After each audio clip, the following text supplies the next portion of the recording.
ایک دن کا ذکر ہے کہ ایک گھنا جنگل تھا۔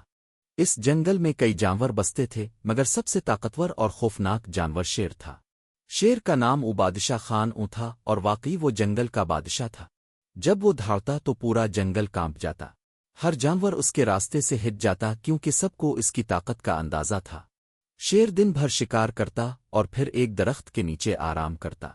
ایک دن شکار کے بعد وہ بہت تھک گیا اور ایک گھنے درخت کے نیچے لیٹ کر گہری نیند سو گیا۔ اتفاق سے اسی وقت ایک چھوٹا سا چوہا جس کا نام منو تھا قریبی گھاس میں کھیل رہا تھا۔ منو ایک نہایت شرارتی اور چالاک چوہا تھا۔ کھیلتے کھیلتے وہ شیر کے جسم پر چڑھ گیا اور ادھر الفادیر دوڑنے لگا جیسے وہ کسی میدان میں دوڑ رہا ہو۔ شیر کو کچھ محسوس ہوا اور اس کی نیند خراب ہو گئی۔ اس نے فوراً اپنی بڑی بڑی آنکھیں کھولی اور ایک زوردار دھاڑ ماری۔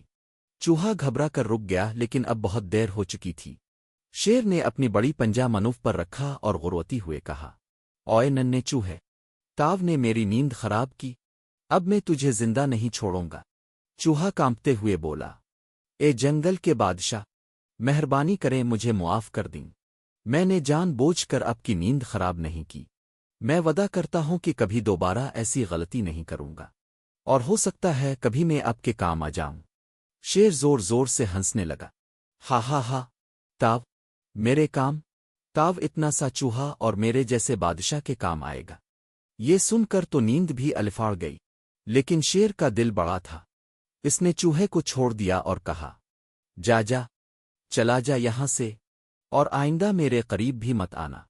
منو شیر کا شکریہ ادا کر کے دوڑتا ہوا وہاں سے چلا گیا۔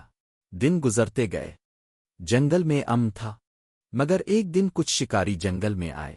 وہ بہت چالاک تھے اور انہوں نے شیر کے راستے میں جال بچھا دیا۔ شیر جب اپنے روزمرہ کے راستے سے گزر رہا تھا تو اچانک وہ جال میں پھنس گیا۔ اس نے زور زور سے دھاڑیں ماری، مگر جال بہت مضبوط تھا۔ اس کی زور آزمائی کے باوجود جال نہ ٹوٹا۔ وہ جتنا زور لگاتا جال اتنا ہی تنگ ہو جاتا۔ شکاری دور سے آتے دکھائی دیے۔ شیر کو پہلی بار اپنی بے بسی کا احساس ہوا۔ اس نے آسمان کی طرف دیکھا اور دل ہی دل میں دعا مانگی، کاش کوئی مجھے اس مصیبت سے نکالے۔ اچانک جھاڑیوں میں سے منو نمودار ہوا۔ وہ شیر کی آواز سن کر دوڑتا ہوا آیا تھا۔ اس نے دیکھا کہ شیر جال میں بری طرح پھنسا ہوا ہے۔ منو نے فوراً کہا، جناب بادشاہ، آپ فکر نہ کریں، میں ابھی جال کاٹ دیتا ہوں۔ شیر نے آداز سے کہا، چھوٹے چوہے، اس جال کو کیسے کاٹو گے؟ یہ بہت موٹا اور سخت ہے۔ منو نے مسکرا کر کہا، میری طاقت پر نہیں، میری کوشش پر بھروسہ کریں۔ پھر منو نے اپنے تیز دانتوں سے رسی کو کاٹنا شروع کیا۔ وہ بہت تیزی سے کام کر رہا تھا۔ ایک رسی، دو رسی، تین رسی، آہستہ آہستہ جال ڈھیلا پڑنے لگا۔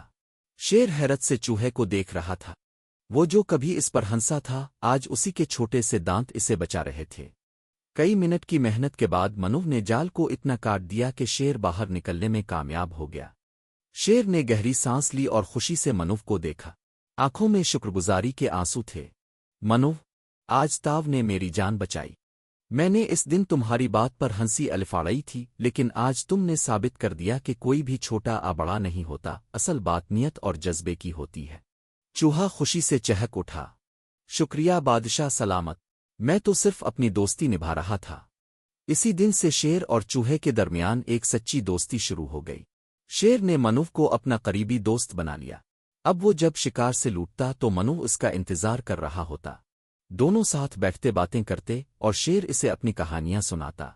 پورے جنگل میں ان کی دوستی کی مثال دی جانے لگی۔ باقی جانور حیران ہوتے کہ ایک اتنا طاقتور شیر اور ایک چھوٹا سا چوہا کیسے اتنے اچھے دوست بن سکتے ہیں، مگر یہ دوستی ایک سبق تھی سب کے لیے۔ کبھی کسی کو کمزور نہ سمجھو، کیونکہ وقت آنے پر وہی تمہیں بچا سکتا ہے۔ پسند آئے تو لائک، شیئر اور ہمارے چینل سبسکرائب ضرور کریں۔